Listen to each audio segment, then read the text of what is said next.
In West Africa now, where the Presidential Election Petition Tribunal, sitting in Nigeria's federal capital, Abuja, on Wednesday, struck out the case filed by the Allied People's Party, APP, and Simon Nnadi against the All Progressives Congress, the President-elect Bola Tinubu, and the Independent National Electoral Commission.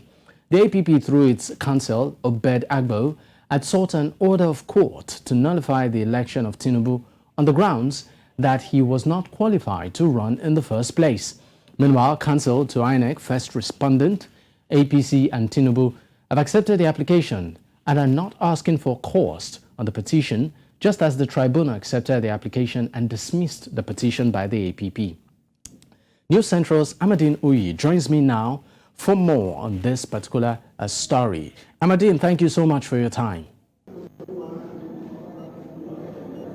Thank you very much.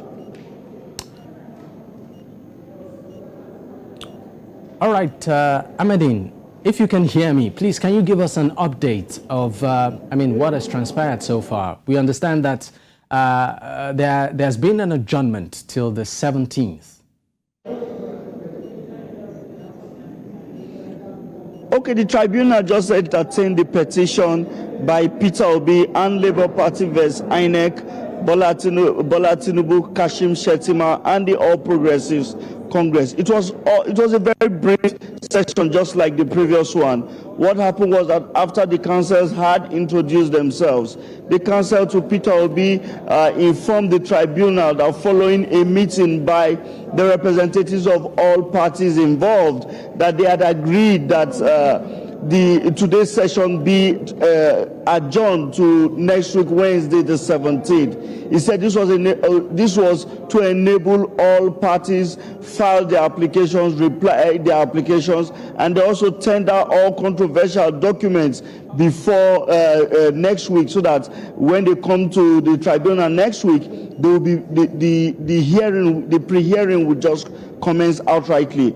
This was also confirmed by Wole Olanipekun, who is also counsel to the APC, that indeed what the counsel to Peter Obi had said earlier on was true. The tribunal judiciously granted them their request and urged all parties to come back next week Wednesday, and insisted that these applications, replies, and that needed to be processes that needed to be filed needed to be done before the adjourned date, so that when they return back next week, they will just commence with the pre-hearing. Okay, Amadin, talking about adjournment, looking at the time frame when, of course, the inauguration, that's the handover, should happen on the 29th.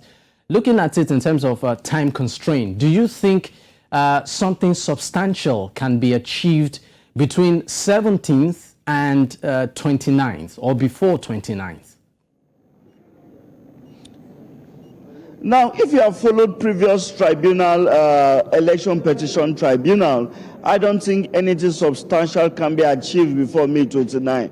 Remember that this pre-hearing is just a phase. The hearing proper has not started. And the pre-hearing is expected to take about 14 days, that is 2 weeks, from now till, that is just a few days before May 29 handover.